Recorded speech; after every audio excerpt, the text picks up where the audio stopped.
I remember calling home to talk to my parents, you know, because in Minnesota they talk like the people from Fargo, you know, so they're like, oh yeah, what's the name of the band? And they're like, Megadeth. Oh, yeah, you know, Megadeth. Here we go. Buzz about the formation of the new band ran rampant throughout the metal underground. The network started to spread information, and it spread like wildfire. We would get letters from all around the world. And I remember all these kids writing, man, it's going to be fast, it's going to be fast, it's got to be fast. And one day we go to rehearsal, and everything's bumped up about 20 beats per minute. Next thing you know, we're a speed metal band. I mean, it happened like that. Now Megadeth needed to add to their numbers. In November '83, jazz fusion vet Gar Samuelson arrived for an audition and made a searing impression. The guy comes, and he falls asleep with a cigarette in his hand, and it burns right clear through his fingers, and I thought, this is rad. Behind the drum set, it was just like he was like a praying mantis or something, you know, and you just could not see what he was doing. It was something to watch him play. Gar's fluid playing lended a sense of order to Dave's outrageous riffs. And as the band began playing gigs, the metal audience was all too ready for the man too maniacal for Metallica. The people in the audience were just freaking out, man. I mean, Dave could have told them, all right, go out on the street right now and kill the first person you see, and they would have, you know. That's the kind of vibe it was. Guitarist Chris Poland, who'd played with Gar Samuelson in a jazz band, instantly went backstage and asked in to Gar's new group. They gave us such an unpredictable chemistry, not only because of the drug part, but because of the playing part. Chris is an amazing guitar player, could play circles around me, and he wanted to be in the band, and that was the first real lineup. It was Gar, Chris, David Ellefson, and myself. With his lineup complete, Dave Mustaine was finally ready to answer Metallica with a band of his own.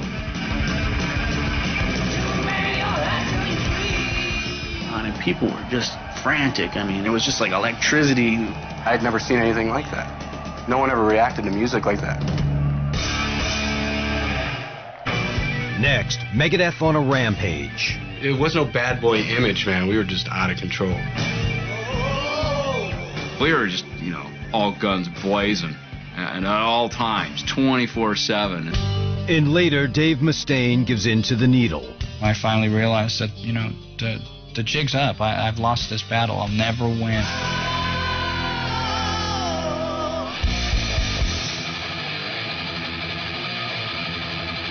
Just months after his expulsion from Metallica, Dave Mustaine rebounded by forming a rival band called Megadeth.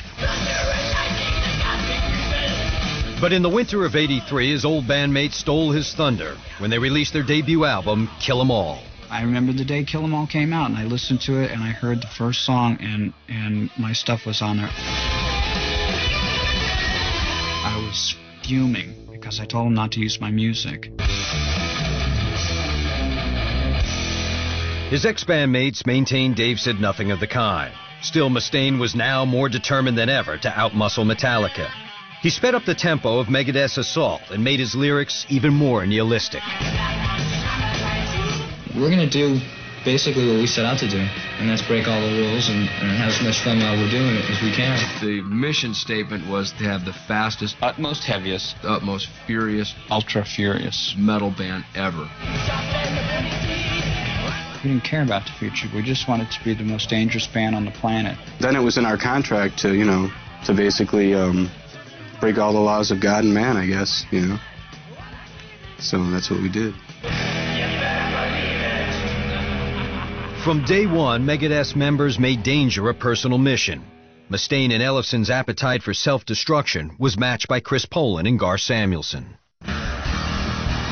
They played jazz. They also lived the jazz lifestyle, which meant, for a lot of jazz players, heroin. That was the first time that I really saw a bona fide heroin addict.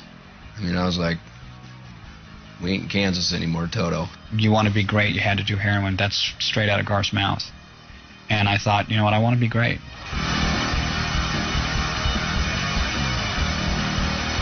While Chris and Gar were full-blown junkies, Mustaine and Ellefson were soon snorting heroin and mixing it with cocaine, a deadly cocktail known as a speedball.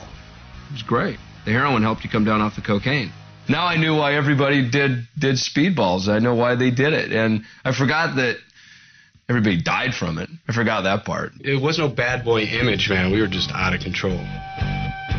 The band's reckless ways only fed their growing reputation in the metal underground.